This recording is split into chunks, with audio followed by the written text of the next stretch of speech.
What's good? What's good, everybody? Welcome back to another episode of The Urban Platform Speaks. Make sure to like and subscribe as you come into the channel. Check out the content. And with that being said, I want to talk about Victor Wembanyama, right? And the way Victor Wembanyama is going to change the league, and the way that I think that the league is going to change Victor Wembanyama. So if you looking at his game, like I've been probably like the first two games of the season, Victor Wembanyama has been on a tear, right? And that's going to continue until the NBA brings in guys like old school guys like Lonzo Mourning, Kevin Willis, because he is like right now he's too dominant, and he's really going to dominate the NBA. You can't play defense on Victor Wembanyama with guys who are basically not, like basketball now, the way it's set up is you have more so guys that are it's more for finesse game.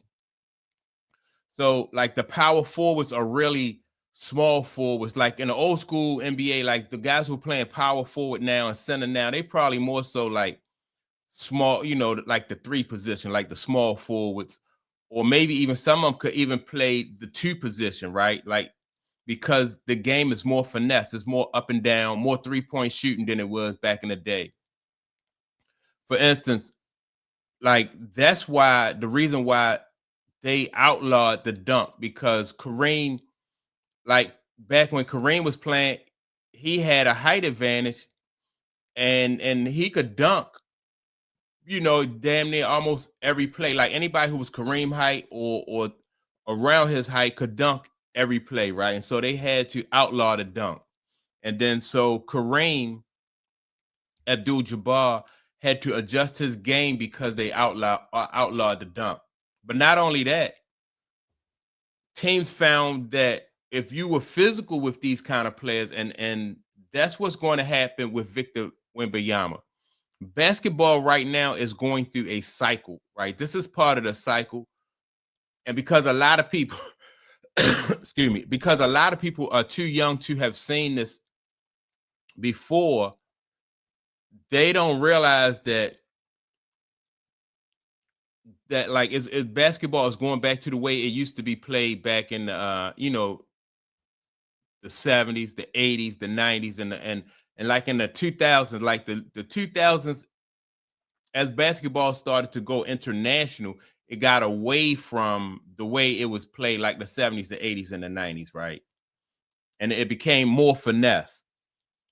But as you bring in guys like Victor Wembanyama, in order to counter somebody like him, you're going to need dudes, old school dudes like Kevin Willis. And a lot of people don't remember Kevin Willis. Like young people probably don't remember Kevin Willis, but Kevin Willis was a power forward who played the bulk of his career. He played for the Atlanta Hawks. Kevin Willis was a bad dude. I mean, he wasn't big on scoring, but his defensive and rebounding presence was what, he was able to push those big guys off of the block. When Kareem Abdul-Jabbar was playing, he even said that guys like Bob Lanier, Artis Gilmore, these are centers. But these guys were not only tall, but they was big. They were tall and muscular guys. Then you had I think the guy name was Gus Johnson. Was like Gus Johnson was just, man, he was a big dude, athletic, and really looked like a bodybuilder, right? The way he was cut up and everything. And Kareem said these dudes just made him work for everything he got, right? Because you're not going to play Kareem with another, like somebody like him who like a finesse player. You're not going to stop Kareem with a finesse player. You need somebody that's going to lean on Kareem, push Kareem off of his spot, and because if not, Kareem would have been able to do the same things that Victor Wembanyama is doing. You seeing Victor like spotting up, or not spotting up, but facing. Like he'll turn and faces his defender in a triple threat stance, right? Where he could either shoot, pass, or penetrate. Right. Now, it's not that back in the days, Kareem, early in his career, like he couldn't do that. But because of the way the NBA was structured, he wasn't going to be able to. If he put the ball on the floor, it's going to get stolen. So Kareem had to get to his spot and utilize his sky hook. That's why Kareem came up with the sky hook, because number one, they took the dunk away from him. Number two, he wasn't going to be able to face up a defender and go around him, because guards are waiting for him to, smaller players was waiting for Kareem to put that ball on the floor. So people see Victor Wembanyama right now, right? And he can dribble, and he can face up and he can go around people. But this is the thing. Once you put Victor Wembanyama in a situation where, all right, if he try to face up against an opponent who is stronger than him and is going to make him exert some of his strength to get to that basket, now he's focused on the player that's playing him. So he's not so much focused on somebody coming by and swiping the ball. But that's what's going to happen. Like, that's why, like, people think that, like, Isaiah Thomas could really handle the basketball. But the game was so much more, like, it was so much more physical then. Whereas though if you're worried about getting past one player, you got to be more you got to be more protective of that basketball because of the way how physical the game was back then.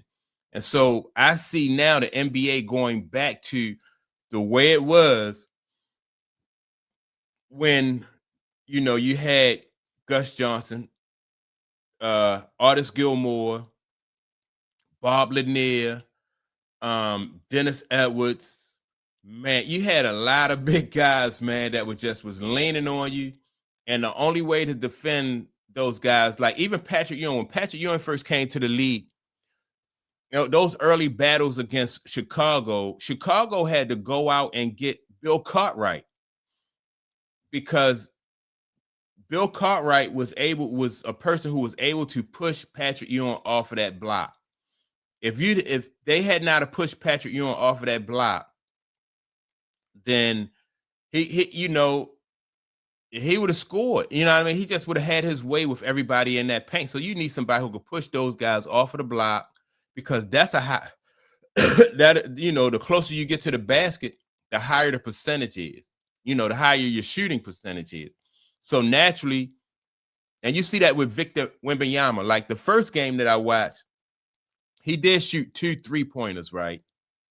I'm not sure if he made them or not, but for the most part, he operated closer to the basket, because if you're not, if you can't stop him, ain't nobody in the league he's 7 feet 4 inches tall. Nobody else is, people not gonna be able to stop him.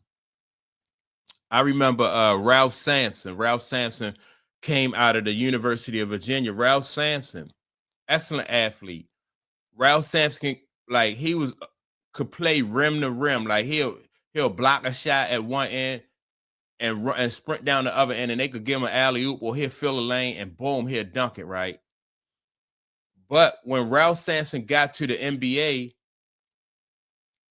although he had some success there, he had to adjust to the NBA, because the NBA had grown men waiting for him, dudes who were not as tall as Ralph Sampson. Ralph Sampson was 7 feet 4 inches tall. But when you going up against guys like I said, like Kevin Willis, Karl Malone, dudes just going to lean on you and take that athleticism, or take that height advantage that you bring to the game, and that athleticism you bring to the game, it's just a different game. And so in order for teams to defend Victor Wembanyama, they're going to have to go back to that old school way of playing basketball. And if they don't go back to that, right, say they, which I know that I think they're going to have to go to, and you can see that the old school way of basketball is coming back, because just how Shea Gilgeous-Alexander, right, that mid-range game, that's why I like OKC because this guy, his mid-range game is just to me, it's flawless, right? He looked damn near like Kobe out there with that mid-range game because it's unstoppable. It's a shot, it's a signature shot that you can get. You could your percentages are high, even when you are like, say you tired, you can hit that shot when you tired. So coming down the stretch of the game, I mean, it's a signature shot. Mike had it, Kobe had that, the mid-range game. Um, most franchise star basketball players have a signature shot, a signature move that they can go to, whereas though it's automatic, like it's second nature to them. They know that they can make that shot in clutch situations. You don't want somebody, you don't want, you'll never see a franchise ball player most of the time who's going to face up from like 25, 30 feet away from the basket and attack the defense like that. That's why that mid-range game is so important, because it allows you when you catch the ball, you already in a threat to score. So the defense has to react to you. They can't back off. Like that's it. You move till you get to your spot, and then that's it. So you're at the mercy of the defense. But I like what they're doing as far as Victor Wembanyama, and the Spurs, because it's causing basketball. Basketball is going to be much more fun to watch because teams are going to have to uh, adjust to Victor Wembanyama. They not Now they won't go as far as they did with Kareem and outlaw the dunk, right? But they will have to bring dudes like Kevin Willis back, Lonzo. Then you had the Davis boys, the guys who played at Indiana, Charles Oakley, Anthony Mason, guys like that, man. They're gonna have to bring those guys back. I'm telling you, they're gonna have to bring them back. So that's my take on it. Let me know what you think about it. If you agree or disagree. And with that being said, man, y'all make sure to leave a comment, and I'll check you all out in the next video. Peace.